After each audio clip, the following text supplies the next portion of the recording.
Oke, selamat pagi, siang, dan malam teman-teman semua. Hari ini saya mau menjelaskan tentang pembahasan-pembahasan yang mungkin bisa membantu UAS teman-teman tentang materi perpindahan, peristiwa perpindahan. Oke, kita mulai dari nomor 1. Yang pertama, ada pipa anulus yang mengantarkan panas ke arah radial, di mana bagian dalam pipa mempunyai temperatur T0, seperti di gambar ini, pada jari-jari R0. Ke bagian luar pipa mempunyai temperatur T1 pada jari R1. Diketahui konduktivitas termal merupakan fungsi linear dari temperatur, yaitu konduktivitas pada T0 dan K0. Sedangkan untuk konduktivitas pada T1 adalah nilai K1. Nah, yang pertama, diminta untuk menentukan persamaan yang menyatakan konduktivitas sebagai fungsi dari temperatur. Oke, untuk yang persamaan konduktivitas ini kita bisa pakai persamaan garis yang seperti berikut ini. Nah, ketika nilainya K0, kita bisa masukkan T0 dan juga K1 sama dengan T1. Nah, kalau disederhanakan kurang lebih jadi seperti ini. Kemudian untuk pertanyaan kedua, tentukan profil temperatur sebagai fungsi dari posisi. Nah, untuk ini kita harus membuat shell temperatur balance di sini. Untuk yang pada kondisi yang seperti berikut, akan dihasilkan seperti berikut ini. Nah, 2PRL kali QR ini didapatkan adalah bentuk dari alas perpindahan panasnya. Jadi ini seperti bentuk sebuah ruas. Jadi 2PRL ini adalah bagian yang sebelah sini. Nah, kemudian untuk yang L-nya adalah panjang dari ininya sendiri. Nah, ini tentu adalah perpindahan panasnya. Nah, kurang lebih seperti ini. Kemudian jika diubah dalam bentuk persamaan diferensial akan menjadi seperti berikut ini.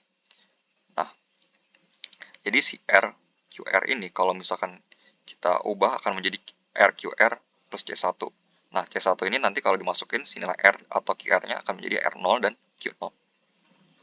Nah, untuk kita bisa mendapatkan persamaan dari temperatur itu sendiri, kita harus memasukkan hukum Fourier ke variabel QR-nya. Nah, akan menjadi seperti berikut ini. Nah, kemudian nilai min R dan min K ini akan kita pindah luaskan menjadi seperti berikut ini. Kemudian kita integrasikan dengan suhu T ke T1 dan R ke R1. Sehingga dihasilkan persamaan berikut ini. Nah, untuk persamaan nilai K-nya ini kita bisa masukkan dari nilai yang tadi ini. Nah, karena persamaan ini menjadi rumit, mungkin saya tidak akan turunkan lebih lanjut. Tapi kalau kalian mau turunkan lebih lanjut menjadi T sama dengan, kalian bisa melakukannya. Nah, kemudian kita masuk ke yang bagian C. Tentukan persamaan panas yang dipindahkan melalui anulus tersebut. Nah, untuk anulus tersebut, untuk perpindahan panas itu rumusnya seperti berikut. Q sama dengan Q kecil dikali A. Nah, untuk nilai dari Q0 itu sendiri, nilainya adalah Q0 di mana luasnya tadi yang sudah disebutkan, luas perpindahan panasnya adalah 2pi kali R0 kali L. Nah, kemudian dari sini profil temperatur ini bisa ditulis seperti berikut ini, hanya dipindah luaskan saja seperti ini. Nah, kemudian dari persamaan ini kita bisa memasukkan nilai dari si Q0 ini. Nah, yang seperti berikut ini. Nah, nilai si Q0 ini dimasukkan nilai dari Q0-nya untuk kita pindah ruas dulu seperti ini.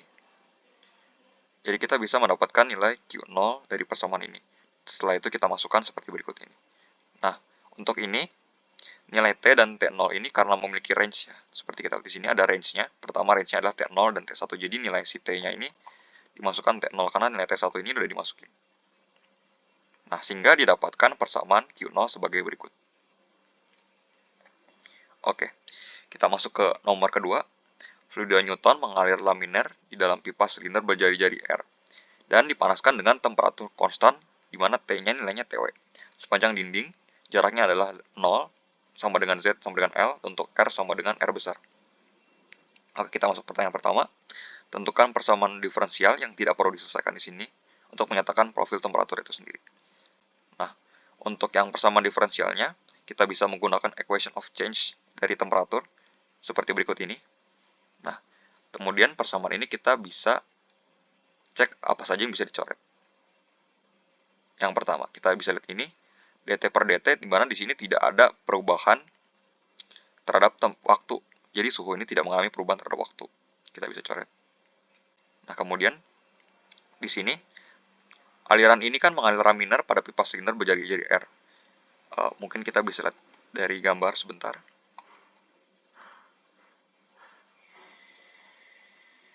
Mengalir ke bawah seperti ini. Nah, jadi tidak ada pergerakan ke arah sumbu R seperti keluar ini. Jadi di sini kita bisa mencoret variabel yang R ini.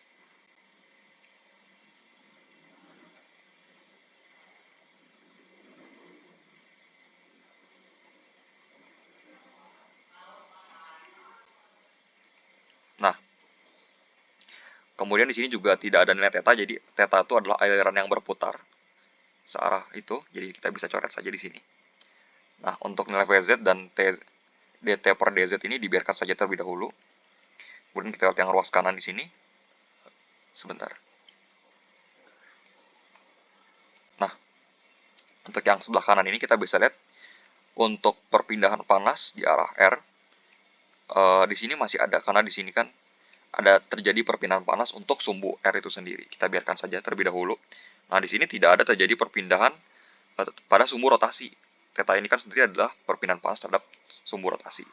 Karena tidak ada perbedaan suhu terhadap suhu rotasi, kita bisa coret.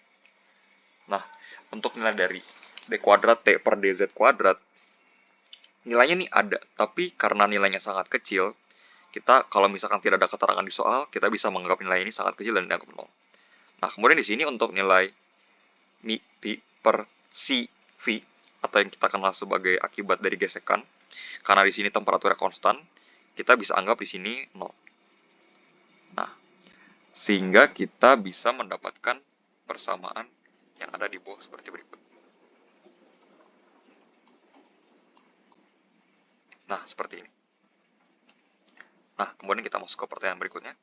Jika pipa tersebut sangat panjang atau Z-nya sangat besar, jelaskan bahwa harga perubahan temperatur terhadap panjang pipa dapat diasumsikan berharga 0 atau dari dt per dz-nya itu 0. Baik, kita lihat terlebih dahulu. Nah, dari buku BERT itu sendiri menjelaskan bahwa seperti berikut. Ketika kita memiliki profil temperatur di awal akan seperti berikut. Nah, ketika dipanaskan ke bawah semakin lama akan semakin panas seperti ini. Namun perubahannya kita bisa lihat dari sini. Dari sini ke sini ke sini. Perubahannya semakin tidak signifikan. Nah, di sini bahkan disebutkan bahwa shape of the profile is same. They are displaced upward with increasing Z. Artinya, semakin besarnya nilai Z yang digunakan, maka nilai si dt per dz-nya ini bisa diabaikan. Nah, di sini kita bisa masukkan nilainya 0. Nah, yang di sini kita bisa diminta untuk menyelesaikan persamaan kalau misalkan dt per dz-nya 0. Baik, kita selesaikan saja. Nah, jika di sini 0, pertama kita bisa mengeluarkan variabel-variabel ini seperti K dan per R ini. Kita keluarkan sehingga didapatkan dt per dr dalam kurung R dt per dz. Nah, kemudian dr ini sendiri bisa dipindahkan seperti ini untuk dihasilkan persamaan seperti berikut ini. Nah, kemudian R min R per dr ini bisa kita integralkan untuk menghasilkan seperti berikut. Dan kemudian bisa diselesaikan seperti berikut. Nah, kita masuk ke nomor ketiga. Cairan A yang berbentuk bola droplet dengan jari-jari R1 terendam pada aliran gas B. Kita dapat mengasumsikan bahwa adanya lapisan film gas B yang diam atau stagnan di sekitar bola cairan A dengan jari-jari R2. Jika diketahui fraksi mol A pada fraksi gas adalah XA1 dan pada R1 dan XA2 pada R2, tentukan yang pertama adalah diminta apakah kita bisa diminta dicekkan apakah NaR ini konstan dan minta dibuktikan. Oke, untuk yang steady state mass balance pada spherical sphere ini akan berbentuk seperti ini. D per dr dalam kurung R kuadrat NaR sama dengan 0. Nah, kalau misalkan kita mencoba menyelesaikan, persamaannya akan menjadi R kuadrat NaR sama dengan konstanta. Atau kalau kita sederhanakan jadi NaR sama dengan C per R kuadrat. Nah, kalau ditanya tadi apakah flux molarnya konstan, kalau misalkan sepanjang perubahan R, kita bisa lihat ya nilai NaR ini akan terus berubah. Kalau misalkan kita masukin 2 akan jadi C per 4. Kalau misalkan 3 jadi C per 9. Jadi ketika R-nya berubah, nilai NaR akan ikut berubah. Atau secara kita bisa simpulkan, flux molarnya tidak konstan. Kita lanjut ke bagian kedua. Diminta untuk menurunkan persamaan diferensial untuk mendapatkan profil fraksi mol. Nah, pertama-tama, untuk persamaan NaR itu sendiri, adalah sebagai berikut ini. Min CAD per 1 per XA, DXA per DR. Nah, persamaan ini, LAR ini bisa dimasukkan dari persamaan yang sebelah sini. Jadi didapatkan persamaan seperti berikut ini. Nah, karena tadi disebutkan di sini juga bahwa adanya suhu dan tekanan yang konstan, kita bisa mengeluarkan nilai dari C dan DAB ini. Karena konstan kita bisa keluarkan saja. Jadi seperti berikut ini. Nah, kemudian kita akan menyelesaikan persamaan ini dengan menyederhanakannya saja. Nah, akan dihasilkan persamaan seperti berikut ini.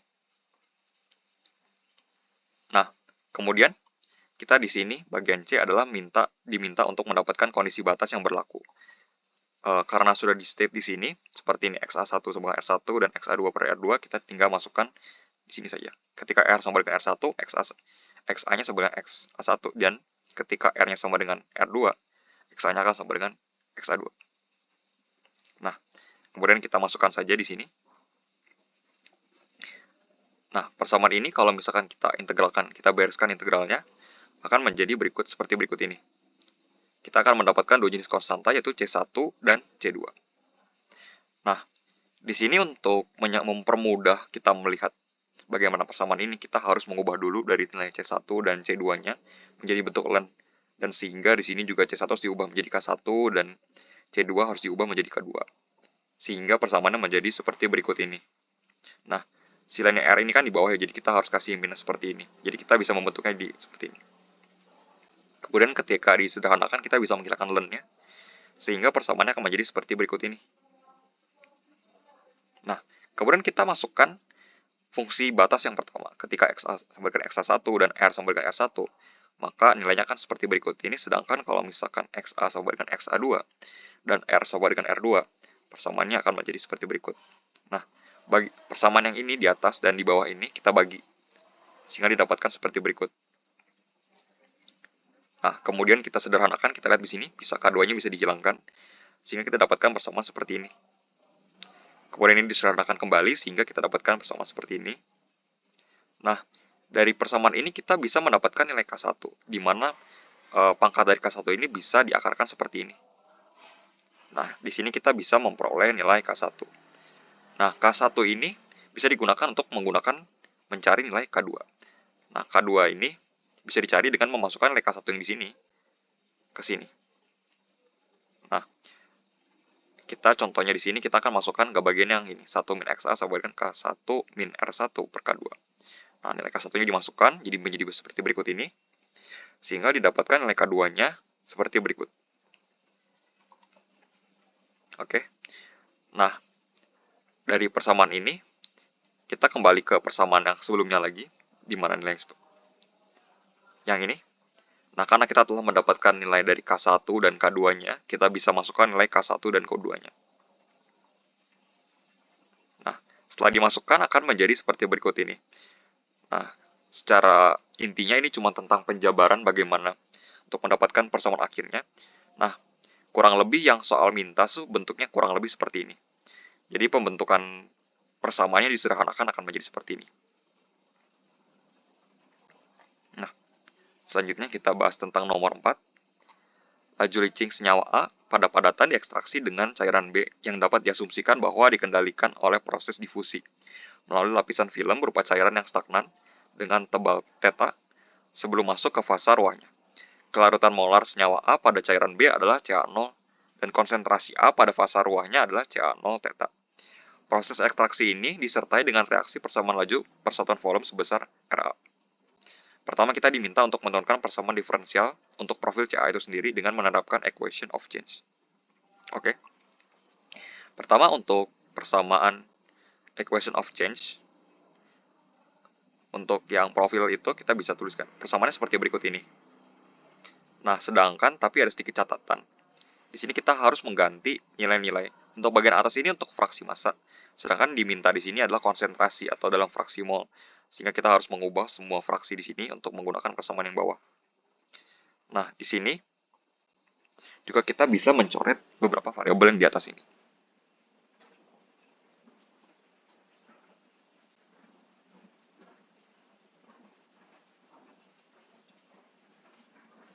Nah, pertama kita lihat dulu. Kita lihat di sini, untuk bagian variabel pertama adalah perubahan konsentrasi terhadap waktu. Nah, di sini karena tidak ada perubahan konsentrasi terhadap waktu, akan selalu dicoret di sini. Nah, kemudian di sini juga ada Vx, Vy, Vz. Oke, sebentar.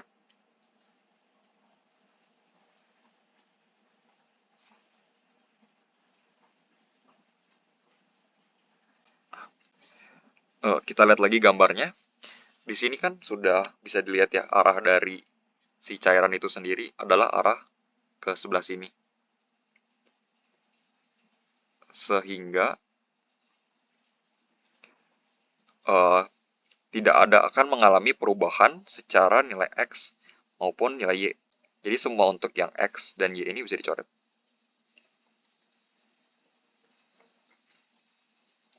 Nah, sisanya bisa dibiarkan saja.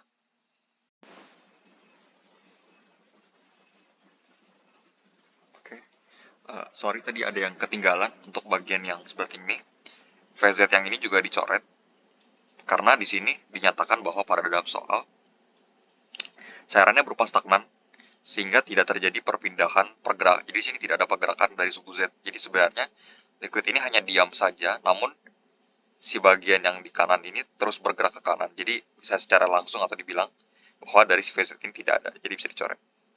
Nah, sehingga persamaannya akan menjadi seperti ini. Nah, yang tadi seperti dikasih tahu, kalau C dan XA ini bisa dimasukkan sehingga menjadi seperti berikut. Kemudian kita masuk ke bagian B.